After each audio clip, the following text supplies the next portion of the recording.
And then there were 3. What is up, my literary fans and gents? It is your girl Deja, and I'm back with a brand new video on my channel. So this is the third part and conclusion to my mid-year wrap-up. If you guys have not watched my first 2 videos, there will be links down in the description below. Go watch those. You don't have to watch these in any particular order because there is no order to these. They're kind of just like, you know. So without further ado, let's jump straight into this so we can get this done with as soon as possible because your girl is hungry. So the first book we're going to talk about is More Happy Than Not by Adam Silvera. First of all, I gave this book 5 out of 5 stars. Second of all, this book made me depressed. It made me sad, emotional. I cried. I was just in like this mood where I was just like, I don't want to be happy because this book is so sad. This book has stolen my happiness. This book is like a real life dementor, just sucked all the good things out of me. But it was a fantastic book, and I'm about to start crying just thinking about it. Oh my god, like literally just holding it.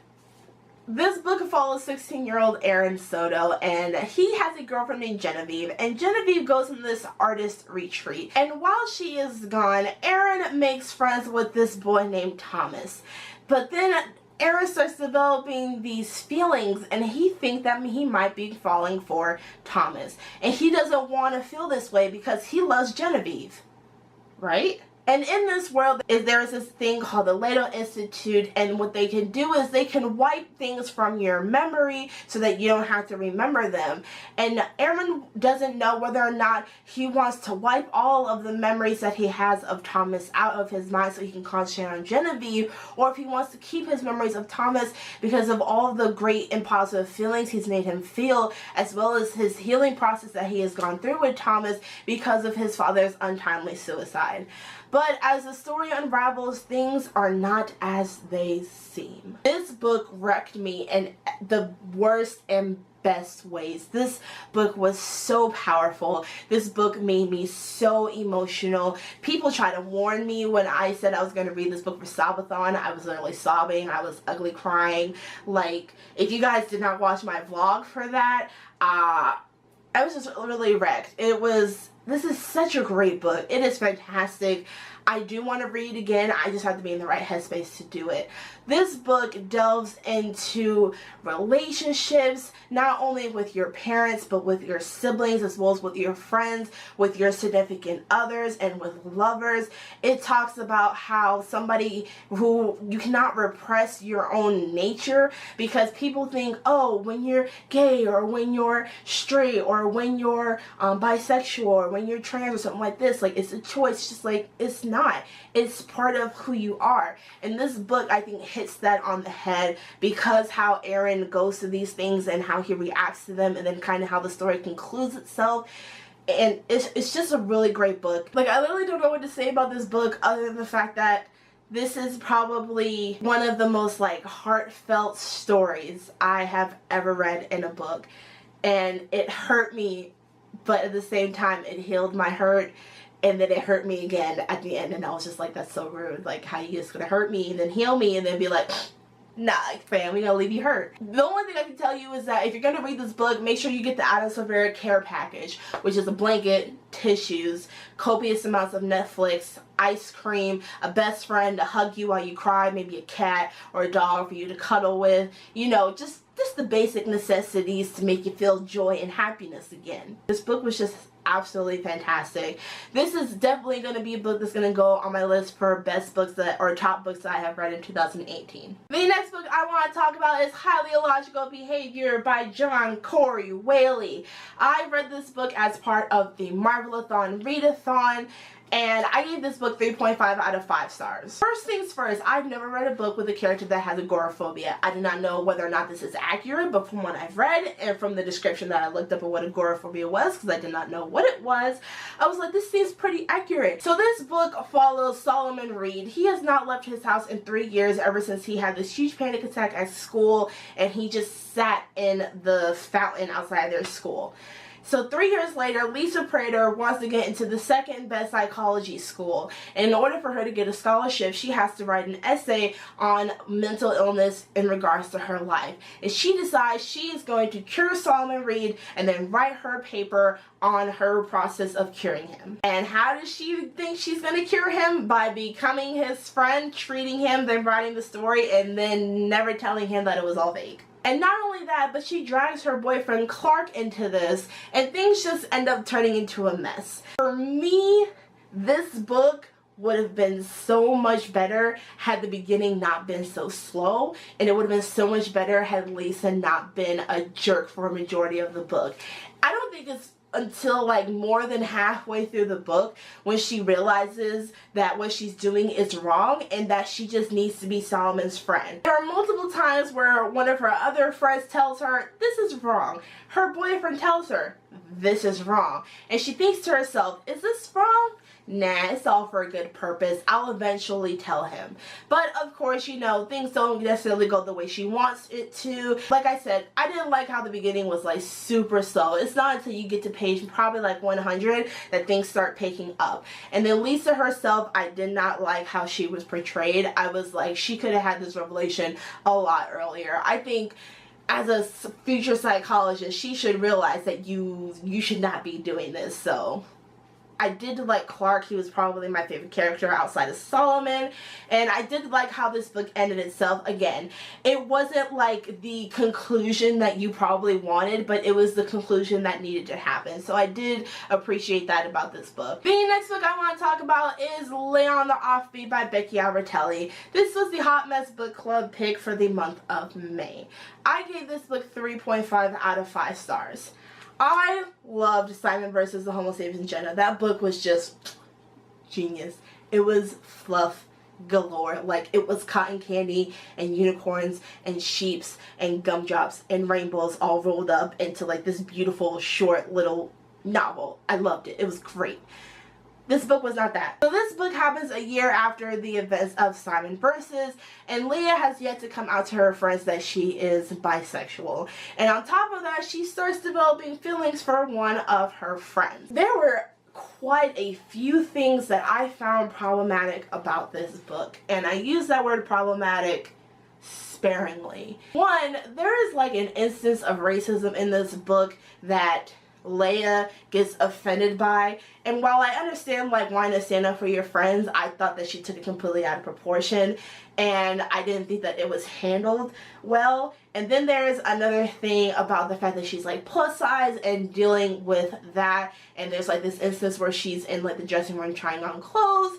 I didn't necessarily like how that situation was handled. Then there's the whole thing with her mom starting to date. That was a whole nother issue. I feel like there were so many things that this book tried to handle, and it didn't properly handle any of them to the full extent that it should have. It tried to take on too many different topics, and in doing that, it half did every single one of them. Had it picked like one or two and dealt with those, I felt like this book could have been a lot better. On top of that, I did not like the fact that by the end of the book, everybody got with somebody. Remember when I said that in Six of Crows, I was happy that everybody got with somebody because those characters were fleshed out and you could see that relationship developing? At the end of this book, it was just like, oh yeah, this person ended up with this person.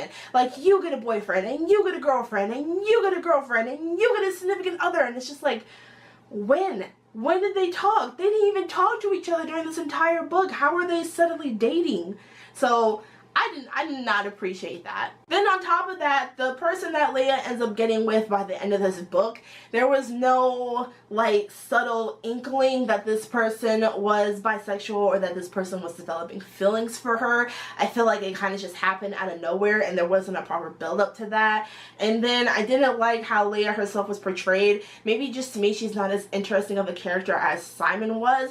And it's not necessarily because like I relate more to Simon because he's a guy and he's gay, and yeah, it's just more the fact that I felt like Simon's story was, I guess because Simon wasn't a jerk, I was more accepting of his story, and I hate to say that about Leia, but there are times where she comes off as a jerk.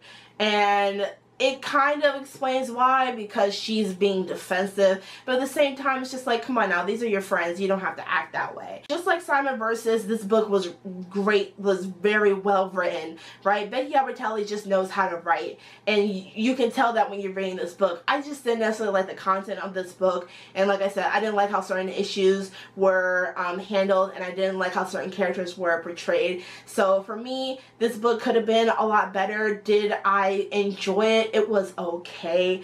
I'm not going to read this again. It was a struggle to even finish it the first time, but that's just my opinion. Don't take my word for it. If you love the first book, you might love the second book, or if you hated the first book, you might hate this one too, or vice versa, or some type of mixed match of that. So I would definitely recommend that you guys read this if it was on your TBR list, or if it was something that you wanted to read, and make your own judgment based on that. Okay, don't just take my word or anybody else's for it just because the majority of people did or did not like it. The next book is also an ebook, so I'm just gonna like show it to you real quick, and that is Saved by A.M. Arthur. This is an Omegaverse story. So this book follows Braun. Braun is an Omega, and recently he and his father have been in a car crash, and his father unfortunately passed away. Braun being an Omega means that he basically has no rights. He can't stay on his own.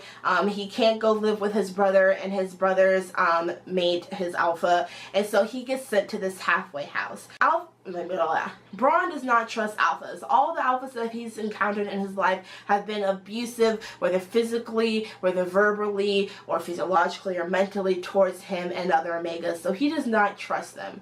So when he gets to this halfway house, and in the middle of the night, he sees an Omega being spirited off into this black van, he decides that he'd rather risk it on the streets than stay in this halfway house. Unfortunately, he gets into an altercation with two alphas, but thankfully, one of the nurses that had helped him when he first got into his car accident shows up with his mate, and they decide to put up Braun in their house. And together with their constable friend Tarek, they investigate the Flynn house and what has been happening with these Omegas that have been disappearing. And on top of that, Braun feels the mate bond with Tarek, and he does not like him because he is an alpha, but Tarek wants to show him that not all alphas are as he thinks they are. So I expected this kind of be like Souls for Sale and it to be just like another fluffy read, but there are so many things that are discussed in this book. There is classism, there's racism, there's prejudice,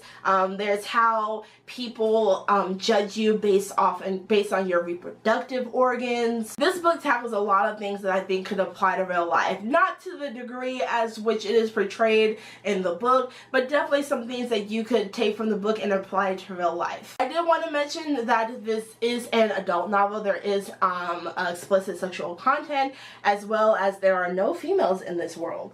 I did not realize that until I was reading the second book, and I just happened to pause, and I was just like, there are no females in this world. And I was like, oh. And I also realized I did not tell you what star rating I gave this book. I gave this book 4.5 out of 5 stars. This book is the first book of a 5-part series, and so far I have read the first 3. I'm halfway through the 4th. These get super graphic in this book. I just wanted to tell you that. There is attempted rape, there is mentions of rape, there is mentions of, I think, self-harm in here. There's mentions of abuse, and like I said, this is an adult novel. They do discuss some heavy topics, but like I said, there's a lot of stuff that you can take from this book that you can apply to real life. So the next book I read was The Novice by Taryn Matthew. I gave this book 4.5 out of 5 stars. This one was a breath of fresh air, right? Because like I said, Sister Crow's Cruel Prince were really good. So was this book. And this brought me back to the type of books that I like to read when I was in middle school. I was really into like the Tamora Pierce, her high fantasy novels. So this book follows Fletcher, who is an apprentice to a blacksmith, and unfortunately he has to run away because he is accused of attempting to murder a noble. And throughout his adventure, he discovers that he is a summoner, which is a person who is able to connect with the ether to summon demons. And in this world, the trolls, humans, and elves are at war with the orcs. So think of Lord of the Rings, but for young adults. At the end of the day, I really enjoyed it. I already went out and I bought the second one because I was just like, I want to know what happens next because it leaves us on a cliffhanger and I was not ready. Again, this is not a book that you would read to have like this great spiritual awakening or anything, or epiphany, or to get woke or anything like that, but this is a really good story that you can just sit down and just enjoy it for its characters and for the plot and for the magic that is involved in this story and all the different creatures. And I love how in the back, because I started losing track of like the creatures and like what was what level was what, and what it looked like and what it did. In the back of this book, there's like an index. So yeah, there's like an index for like all of the creatures, like what level they are and things like that, who has what creature. And Terry Matthew, thank you so much for that, because I would have been lost multiple times in this book. There were times where I had to pause, I had to flip to the back and be like, oh, okay, that's what that is. So I'm very grateful that that was in the back of the book. So if you are looking for a very light fantasy novel that isn't like really too in-depth when it comes to like the politics or anything like that of the story, I would definitely recommend that you guys pick up this series. It is so good. I believe that there are 3 books in this, and then there's also a 3-book prequel as well. The next book I read was This Savage Song by Victoria Schwab. This was the Hot Mess Book Club pick for the month of June. I gave this book 4 out of 5 stars. So this was my first Victoria Schwab book. I've been reading a lot of firsts this year, so to me, because I feel like I've accomplished things in life at this point, so yay. So this book follows Kate Harker, and Kate wants to be just like her dad. She wants to be as ruthless. She wants to rule V-City just like he does and control her own monsters and be just to have the power and the respect of her father. August Flynn is a monster, and he knows that, but he doesn't like what he has to do. He doesn't enjoy it, and he doesn't like what he is. All he wants is to be a normal boy who does normal boy things. And when these two get together, it culminates in them going on the run together and discovering who is trying to kill Kate. Is it who they think it is, or is there some great plot undermined? I really liked this book. The concept that every time some type of heinous crime is committed, depending on what it is, it creates a physical monster I thought it was genius. When I first heard about this book, I was just like, oh yes, definitely, I'm gonna read it. And then we chose it for the Hot Mess Book Club, and I was just like, oh, this is an excuse for me to go out and buy it, even though I don't need any more books. So I had a lot to say about this book. I actually wrote a review on this on my blog. I'll put a link down in the description below if you guys want to go read that. But one of the things that really interested me about this book was the concept of what actually makes somebody human versus what actually makes somebody a monster. And I found this quote that says, some humans are monsters and some monsters are good at playing human. So that's a concept that is really like looked into in this book, because Kate has killed a whole bunch of monsters. August has to steal the souls of people who have committed crimes and who have created monsters in order for him not to die and to not just, you know, cease to exist. And there's a whole bunch of more aspects of this book that I really don't want to spoil for you guys, because you definitely have to read it in order to get the full effect of it. But this book was really great. Like I said, the whole concept was absolutely phenomenal. I can't wait to read the second one. I already went out and bought that second book as well. And then, like I said, discovering like what actually makes people human, what actually makes us monsters. Even if we are human but we do bad things, does that make us a monster? If you're a monster but you do good things, are you better at being human than I am? That was something that I really took away from this book, that I really delved into. Like I said, I did a whole review on this. I don't want to like get too much into it, because I do want you guys to go check it out, because I do not remember everything I wrote. I usually just word vomit everything that I'm feeling after I read a book onto a Word document and then post that. So it's my feelings right after I read the book, and it's been a month since I've read this. The only thing I would say is that, Victoria, you did my girl Ilsa wrong. You did her wrong. I was so offended by the end of this book. I would just say that I was offended. I was so upset. I really was. That is it, you guys. That is all the books that I have read from January 2018 all the way until the end of June 2018. All 18. I think that was 18 books. That might have been 19. I probably can't count, okay? I'm a sociologist, not a mathematician. So thank you guys so much for watching this 3-part series. I realize that these are probably going to be a lot longer when I sit down and edit them. I really hope they're not as long as I think they are going to be, but you know, fingers crossed. If you enjoyed this video, give it a thumbs up if you want, and if you enjoy looking at my face, you can subscribe to my channel for more content from moi, and I will see you guys in the next video. Bye!